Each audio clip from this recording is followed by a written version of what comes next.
Thanks to advancements in forensic technology and genealogy testing, we are seeing more old mysteries being solved than ever before. From discovering the true name of the Lady of the Dunes to identifying the infamous I-65 killer, law enforcement, scientists, and other experts have been working hard to bring answers to some of the most grisly unsolved cases across the world. Join us for today's episode as we examine 4 chilling cold cases that were finally solved in 2024.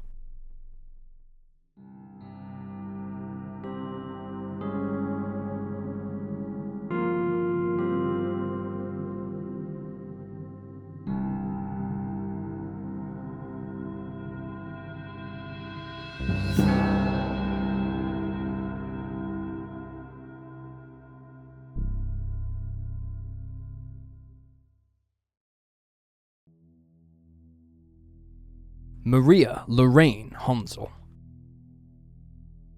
On the night of February 7th, 1977, officers with the Colorado Springs Police Department were called to the scene of a possible suicide in the 5400 block of North Nevada Avenue. When they arrived, they discovered a gruesome sight. Maria Lorraine Honzell, a 14-year-old girl, had been viciously stabbed multiple times in the chest and neck, her body left on the floor of the master bedroom in a pool of blood. It was clear with one glance that this was no suicide. This was cold-blooded murder. Maria Honzell lived nearby. She had been babysitting for her neighbor's 2 children on the night of the murder.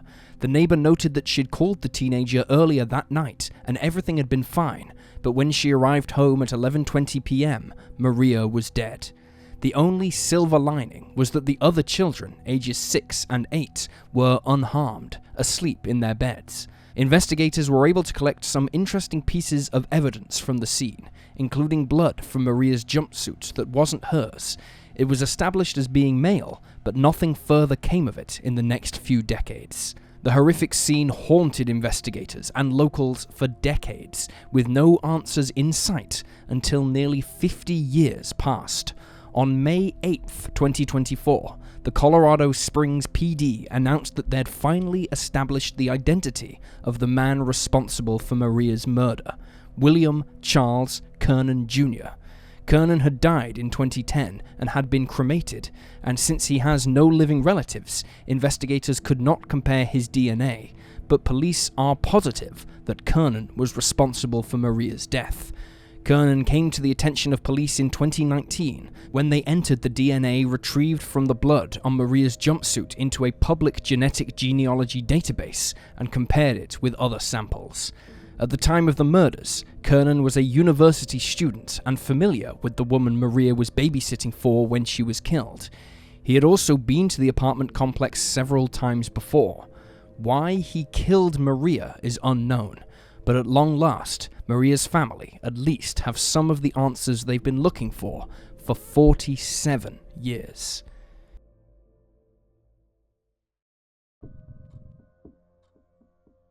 Angel Baby Doe. As recently as 2021, news outlets were printing the tragic story of a Jane Doe baby dubbed Angel Baby Doe. A newborn found dumped on the side of the road in Johnson County, Texas, Angel Baby Doe was discovered by a local collecting litter along Briar Oaks Road between Alvarado and Burleson on November 18, 2001. The baby was wrapped in a jacket, the umbilical cord still attached.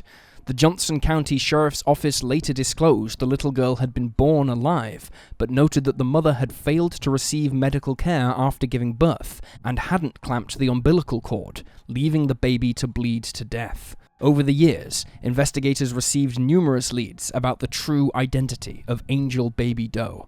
Several persons of interest were identified and examined, but none of their leads had ever panned out.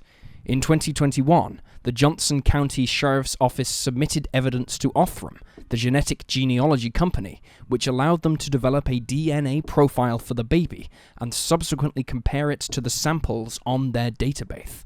Othram, as part of a news release, stated, Using this new information, a follow-up investigation was conducted, leading investigators to potential relatives of the infant. In June this year, investigators announced a break in the case. They'd identified Angel Baby Doe's mother as 48-year-old Shelby Stotts and arrested her on a second-degree murder charge. Stotts was a paraprofessional at a high school at the time of her arrest, and she has declined to comment on the case in the months since. At this time, the circumstances of the baby's birth are unknown, as are the reasons why she subsequently abandoned the child.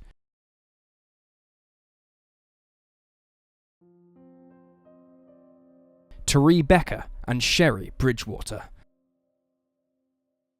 Teree Becker, 20, was last seen on December 4th, 1975, in Westminster, Colorado. At the time of her disappearance, she was hitchhiking to see her boyfriend at the Adams County Jail in Brighton, Colorado. Teree had grown up in Wyoming and moved to the state after graduating from high school. Her family described her as a free spirit who never met a stranger and would hold a conversation with anyone. 2 days after she left to see her boyfriend, though, her body was discovered in a field near 100th Avenue. She never made it to the jail. She had been dumped along with her clothing and other personal possessions. A post-mortem revealed that her cause of death had been asphyxiation. She had been sexually assaulted before she was killed. For years, the identity of Teree's killer evaded the police, and though her case was frequently reviewed by investigators, no new leads emerged. Then, in 2003, the Colorado Bureau of Investigation extracted unknown male DNA from a piece of evidence from the scene. This was a huge breakthrough in the case, only possible thanks to the advancements in DNA technology. But it didn't lead the authorities to their killer, as he wasn't on their DNA database. The case was back at square one. Then, in 2013, hopes were raised once again when it was discovered that the DNA from Teree's crime scene matched that from a separate crime being investigated in Las Vegas. The Las Vegas Metro Police were reviewing a cold case from 1991, the rape and murder of Sherrie Bridgewater.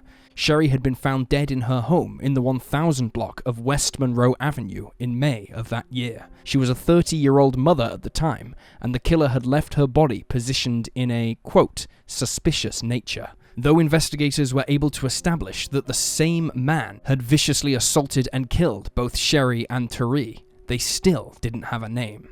Everything changed, however, in 2023 when the Colorado Bureau of Investigation enlisted the help of a genetic DNA lab and a genealogist company. With their aid, law enforcement managed to identify a suspect. The man was already deceased, but his body was exhumed for DNA testing. In February 2024, authorities announced that the cases of Sherrie Bridgewater and Teree Becker were now closed, as they had established the identity of their killer as Thomas Martin Elliott, a career criminal who took his own life in 1991, some time after the Sherrie Bridgewater murder.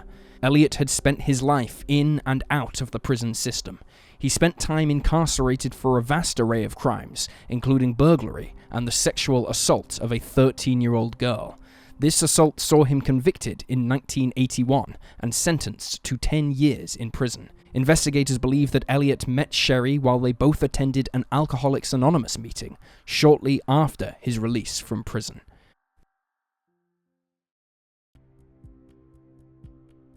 Linda Sue Childers, formerly known as Loraine Stahl. In May of 1974, the Connecticut State Police received a tip about a double murder that had taken place in a derelict property on Shoeville Road in the town of Ledyard, about 55 miles east of New Haven. Officers responded to the scene on May 30th, where they discovered 2 shallow graves in the garden at the back of the house. The bodies were badly decomposed, but determined to be of one woman and one man. They had been fatally shot, and the anonymous tipster had stated that the killings occurred 4 years earlier, on December 31st, 1970. It wasn't long before investigators were able to identify the deceased man as Gustavus Lee Carmichael, a convicted criminal who had escaped from federal custody before his death. He was 25 in 1970 and had robbed numerous banks across the country. His latest crime had been stealing $60,000 from a New Jersey bank, but his criminal history was lengthy. He had been convicted of all sorts of crimes, including breaking and entering, kidnapping, assault and battery, and grand larceny. Investigators believed that Carmichael met the woman he was killed alongside while on the run from the law. The perpetrators of the murders were soon caught. Richard DeFreitas and Donald Brandt confessed to the murders after being questioned by police. Reportedly, the two men, plus a third, owned several safe houses which they used to hide escaped convicts from law enforcement. They'd also provided fugitives with false paperwork, identifying them as whatever new names they'd chosen for themselves. In 1970, DeFreitas had set up a safe house in Ledyard and provided paperwork to the couple, who were using the names Dirk and Loraine Stahl. However, DeFreitas grew concerned when his wife told him that Lorraine was worried about the lifestyle she and her boyfriend were leading. This led him to speak with Brandt, and they thought it was best to kill Lorraine, out of the fear that she'd divulged their information to the police in an effort to get a better deal for herself and Carmichael.